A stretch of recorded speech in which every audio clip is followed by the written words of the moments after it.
Hey guys, thanks for joining me today.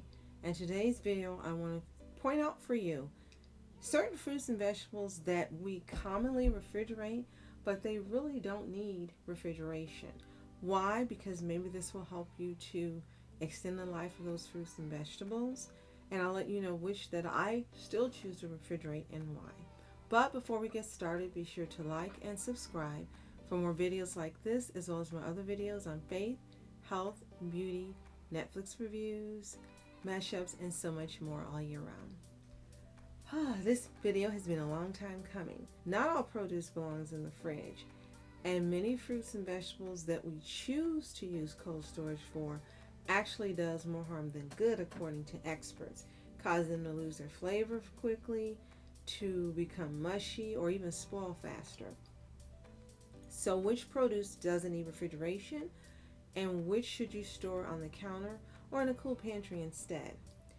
Well, I'm going to tell you by category to make it easier for you, and so this video isn't too long.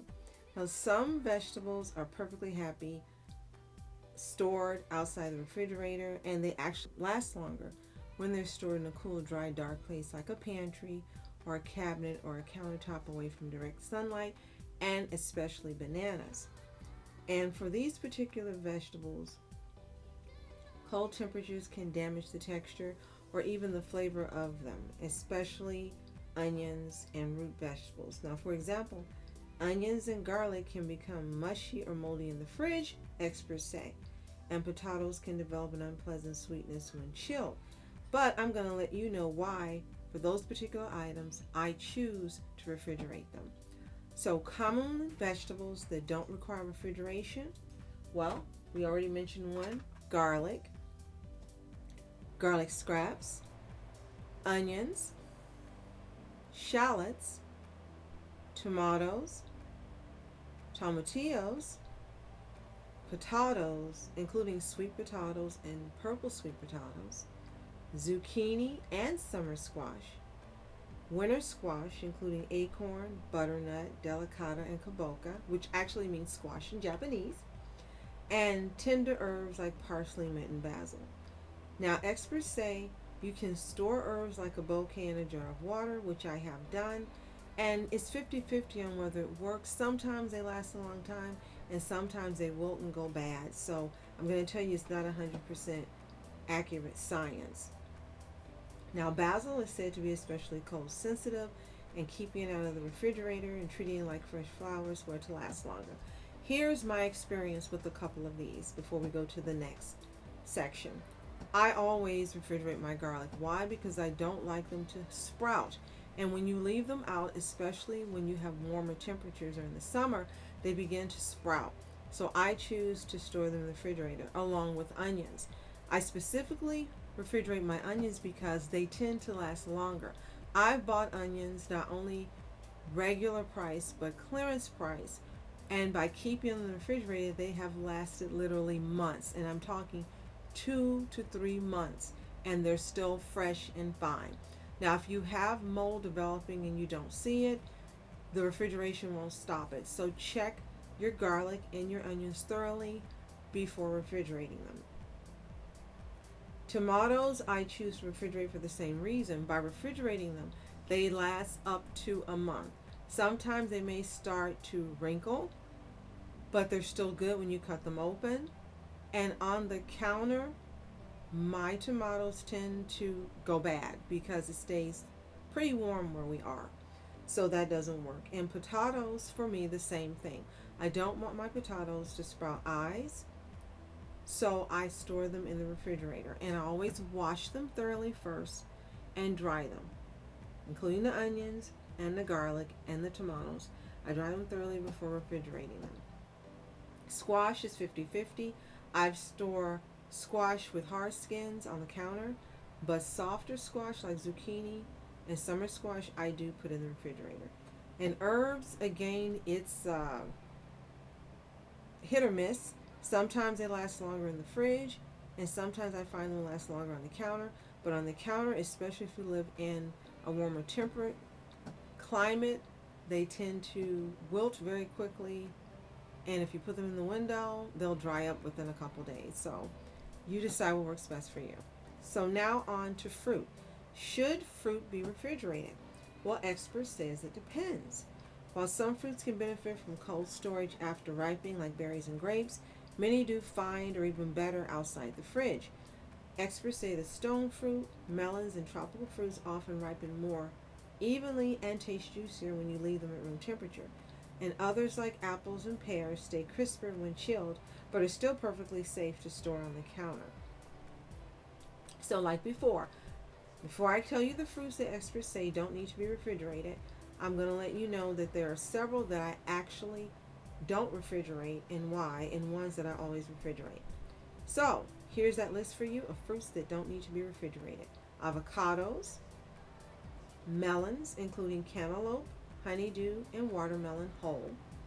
Stone fruits, meaning plums, peaches, nectarines, and apricots. Citrus fruits, including oranges, lemons, limes, grapefruits, bananas, ginger, mangoes, papayas, passion fruit, pineapples, pomegranates, kiwis, apples, pears, and persimmons. But note, experts say that once you cut any of these fruits, they should be stored in the fridge to keep them fresh and safe to eat. Now, I generally store avocados in the refrigerator to help them last longer. When I want them to ripen, I put them on the counter. But if you store avocados in the refrigerator, they will last you up to 2 months and be perfectly beautiful when you cut them open. For stone fruits like peaches and nectarines and plums, it depends. If they're not ripe, I will leave them on the counter to ripen. If they are already ripe when I buy them, I put them in the refrigerator again, not only so they're cold when I eat them, but also to extend their shelf life. Citrus, including for me, mandarins, I store in the fridge so they last. Again, they last up to 2 months. The lemons and limes will last up to 3 months if you leave them refrigerated and only take them out when you're ready to use them. I always store ginger in the refrigerator. No matter what, I never leave it on the counter because I don't want them to develop mold. Bananas, they will continue to ripen on the counter and go bad. So what we do is generally, we'll leave a few out to eat as they are, but we generally freeze them to use in smoothies and so forth. Mangoes, the same thing, and papayas, I refrigerate them to extend their shelf life. Pineapples, I learned this trick from Fully Raw Christina. After I wash them and dry them, I take the top green stem off, and then I place them in the refrigerator and leave them there until I'm ready to cut them up, and they will last for weeks. Pomegranates always store in the fridge because they tend to keep ripening and go bad quicker, in my experience, on the counter.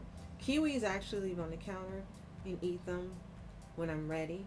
Apples and pears, I tend to either, if I have a superfluous amount, I cut them up and freeze them for smoothies. If the apples are already ripe, I refrigerate them to extend their life. Pears are always refrigerated. They just go bad quickly on the counter for us. And apples, if they're not ripe, I leave them out to ripen. Persimmons, I haven't had it in years, but if you have a way to extend them or keep them, let us know in the comments below. Now lastly, how long can fruit sit out? Experts say it depends on the fruit, but in general, most whole, uncut fruit can safely sit out at room temperature for 2 to 7 days. Some varieties like apples and citrus can last even longer when kept in a cool, dry spot away from direct sunlight. Personally, I say differently from my experience. I'll tell you about some specific items and guides for how long they can sit out in a separate video. But as far as for vegetables and fruits that don't need to be refrigerated, this is the guide for you. I'll make a separate video for you on some tips for extending produce that don't need refrigeration, leaving them out. And lastly, I'll make another video on stocking up on fresh, long-lasting produce. So tell me, what are your experiences with these fruits and vegetables, either refrigerating them or leaving them out? Let us know in the comments below. And be sure to like and subscribe for more videos like this. as well as my other videos on faith, health, and beauty all year round. And I hope these tips help you to save money, stretch your budget, and to keep your produce healthy for you and your family to eat. That's it for now. I'm Julie. Continue to be happy, healthy, whole, and also wonderful, my specials. See you guys next time.